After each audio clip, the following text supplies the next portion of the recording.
बच्चों, आज हम पढ़ेंगे भारतीय राष्ट्रीय कांग्रेस के विषय में। जब 1857 की क्रांति हुई, उसके बाद जो भारतीय लोग थे उनमें जागरूकता बहुत फैल गई। हम 1857 में जीत नहीं सके, यानी कि हमारा देश आज़ाद नहीं हो सका। उसका कारण ये रहा कि हम संगठित नहीं हो पाए और हमारे पास उतने उन्नत प्रकार की या उस टेक्नोलॉजी के हथियार नहीं थे जो कि अंग्रेजों के पास थे। लेकिन हमारे अंदर एक भावना जागृत हो गई कि हमें स्वतंत्रता मिल सकती है और हम ब्रिटिश गवर्नमेंट के खिलाफ लड़ सकते हैं। इसके बाद भारतीय राष्ट्रीय कांग्रेस, आज हम पढ़ेंगे भारतीय राष्ट्रीय कांग्रेस के विषय में। तो भारतीय राष्ट्रीय कांग्रेस की स्थापना एक सेवानिवृत्त अंग्रेज अधिकारी A.O. ह्यूम का महत्वपूर्ण योगदान था। भारतीय राष्ट्रीय कांग्रेस की स्थापना में एक अंग्रेज अधिकारी जो कि रिटायर्ड थे, जिनका नाम A.O. ह्यूम था, उनका महत्वपूर्ण योगदान है। अंग्रेज भारतीयों को अपने पक्ष में करने के लिए अंग्रेज क्या चाहते थे कि हम इस संगठन का स्थापना करेंगे और क्या होगा कि जो भारतीय लोग हैं इनकी सोच बदल जाएगी और ये हमारे पक्ष में आ जाएंगे कि ब्रिटिश गवर्नमेंट हमारे अच्छे के लिए काम कर रही है, तथा बुद्धिजीवी वर्ग को अपने तरीकों के साथ लाने के लिए एक संगठन बनाना चाहते थे। वो चाहते थे कि जो बुद्धिजीवी लोग हैं वो हमारे तरीकों के साथ आ जाए और वो हमारी ऑर्गेनाइजेशन में वो शामिल हो जाए।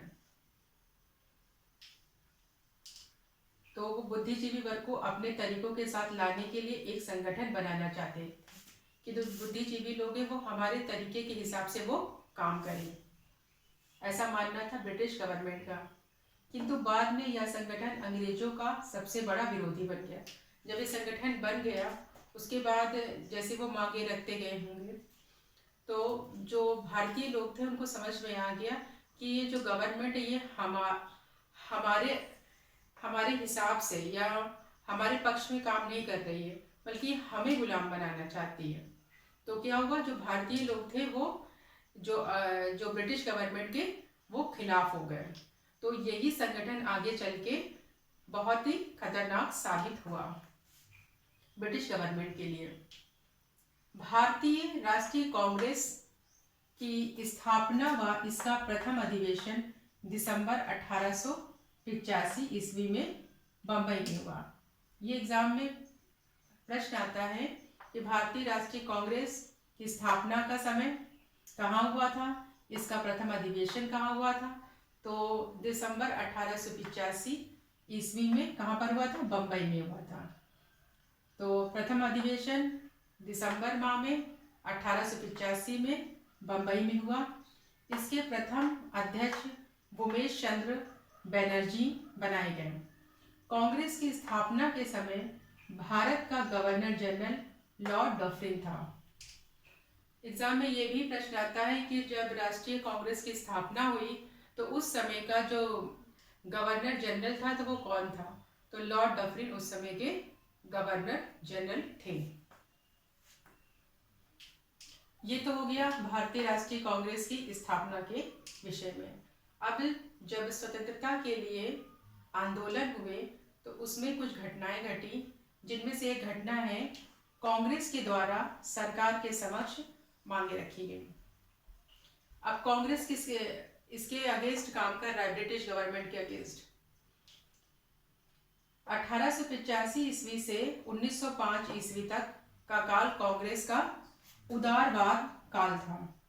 जो 1885 ईस्वी से 1905 तक का काल क्या कहलाए, एग्जाम में आता है उदारवादी या उग्रवादी, तो आप लगाएंगे उदारवाद काल था। 1905 के बाद का जो काल है बंगाल के विभाजन के समय का, वो जो है उग्रवादी काल है। तो 1885 से 1905 ईस्वी तक का काल कांग्रेस का उदारवाद का काल था। इस युग में कांग्रेस के प्रमुख नेता उमेश चंद्र बनर्जी, सुरेंद्र नाथ बनर्जी, दादा भाई नौरोजी, गोपाल कृष्ण गोखले, फिरोज शाह मेहता इत्यादि थे।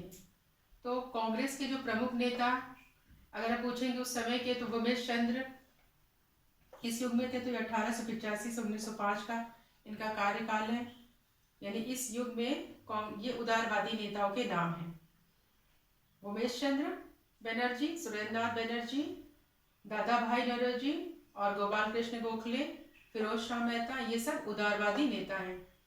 इस काल में कांग्रेस के नेताओं ने ब्रिटिश सरकार के समक्ष यानी ब्रिटिश सरकार के सामने प्रशासनिक सुधारों के लिए तथा भारतीयों के लिए अधिक अधिकारों की मांग रखी।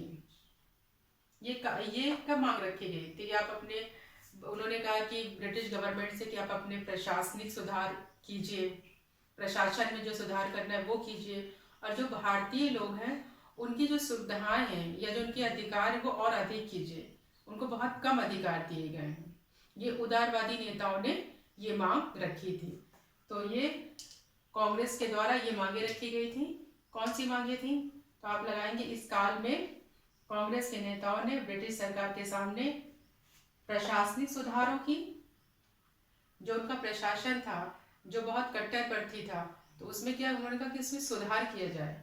भारतीयों के लिए अधिक अधिकारों की मांग रखी कि जो भारत के लोग हैं, जो भारतीय लोग हैं, उनके लिए और अधिक अधिकार रखें या दें।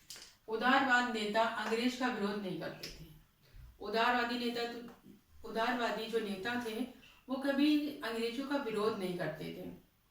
अगर अंग्रेजों ने या जो ब्रिटिश गवर्नमेंट है, मान लीजिए ये मांग लेकर उनके समक्ष हो गए कि ये आपको सुधार करने चाहिए भारतीयों के लिए, तो अगर ब्रिटिश गवर्नमेंट नहीं मान रही है तो उनके खिलाफ ना तो वो आंदोलन करते थे, ना ये उनके अगेंस्ट जाके कोई काम करते थे। तो ये उदारवादी नेता थे।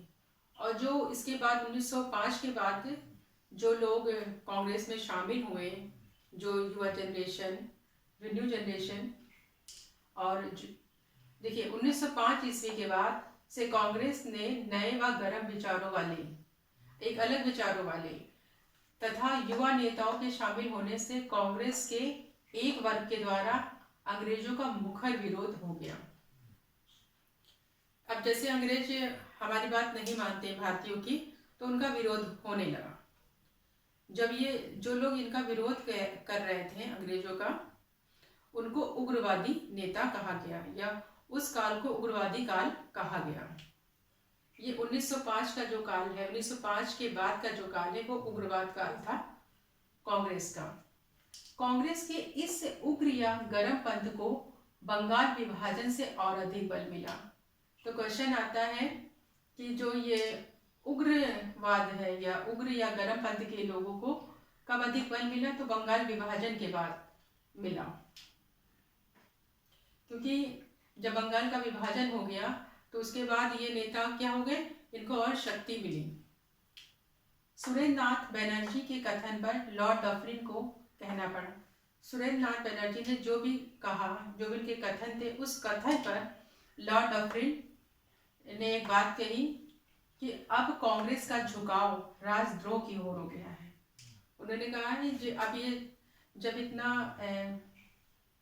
मतलब ये उग्रवादी नेता हो गए और जब वो उनका विरोध करने लगे, और सुरेंद्रनाथ बनर्जी ने जो कुछ बातें कही, तो उस समय के जो गवर्नर जनरल थे लॉर्ड डफरिन, तो उन्होंने कहा कि जो कांग्रेस का झुकाव जो हो गया वो राजद्रोह की ओर हो गया है। तो एग्जाम में ये प्रश्न आता है कि अब कांग्रेस का झुकाव राजद्रोह की ओर हो गया है, ये कथन किसका है? तो ये कथन लॉर्ड डफरिन का है। लॉर्ड डफरिन ये बात कही थी। उग्रवादी नेताओं में बाल गंगाधर तिलक का अत्यंत महत्व है। उग्रवादी नेता जो ब्रिटिश गवर्नमेंट की बात नहीं मानते थे, जो उनके अन्याय को नहीं झेलना चाहते थे, वो उग्रवादी नेताओं में बाल गंगाधर तिलक जी हैं, जिनका बहुत महत्व है।